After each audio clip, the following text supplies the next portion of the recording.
Pessoal, hoje eu vou falar um pouquinho para vocês sobre o TDAH e vou fugir um pouquinho do autismo, porque o TDAH eu acredito que é um assunto que é mais genérico no sentido de diagnóstico, ou seja, temos mais diagnósticos laudáveis e tudo mais, né? Inclusive eu tenho discutido muito com os pais, porque as crianças que eu atendo, os adolescentes que eu atendo dentro do enquadramento diagnóstico do autismo, existe alguém na família com enquadramento TDAH, né? Aquela situação do overlap que eu já falei lá em outro vídeo e tudo mais, mas assim, quando a gente fala de TDAH, quando a gente vai falar do diagnóstico correto do TDAH, nós temos que entender o quê? Que ele é essencial para o sucesso, né? No tratamento e na qualidade de vida da pessoa afetada, apenas, né? E o papel do psicólogo nesse processo, ele é crucial e especial no que diz ao diagnóstico inicial.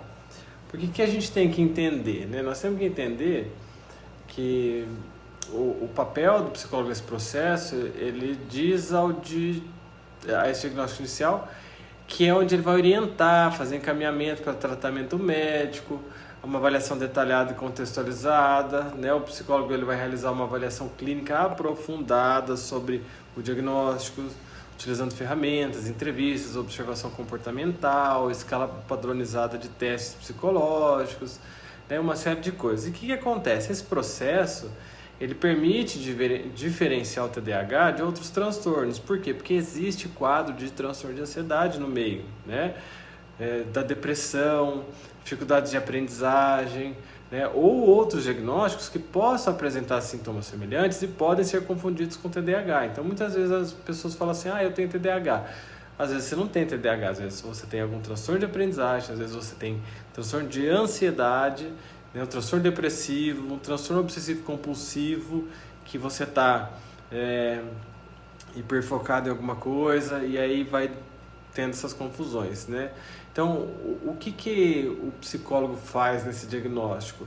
Ele previne que esses diagnósticos errados eles sejam dados, né?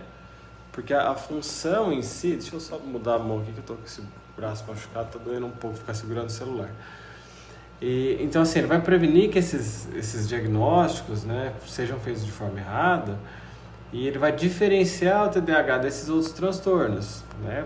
Fazendo o quê? A prevenção do diagnóstico errôneo ou errado, né? Então, assim,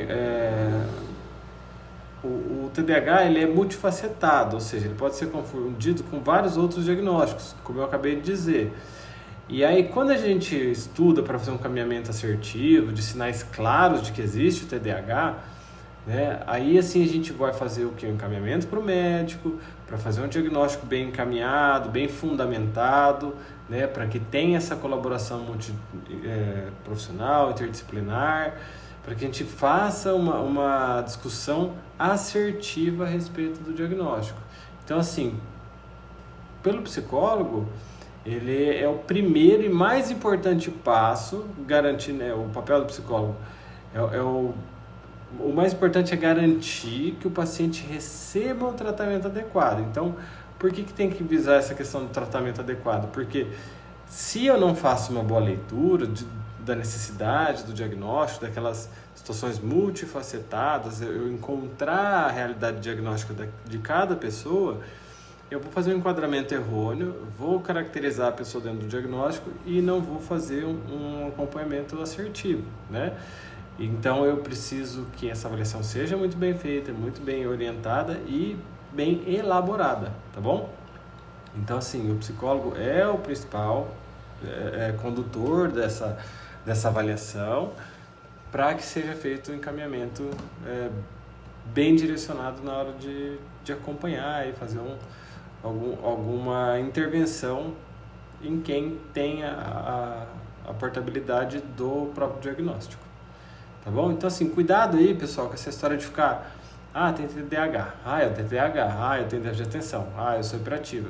Não é assim, né? A gente precisa fazer essa fundamentação bem estruturada para entrar no enquadramento diagnóstico, porque daí tem outras avaliações que vai para o médico, aí tem a avaliação medicamentosa, de necessidade de intervenção ou não, né? Tem às vezes a necessidade de outros profissionais colaborarem de alguma forma, ou seja, às vezes a pessoa tem um TDAH, e esse TDAH gera uma ansiedade, que gera um bruxismo, né? Que é a questão mandibular, tem que fazer caminhamento para o dentista.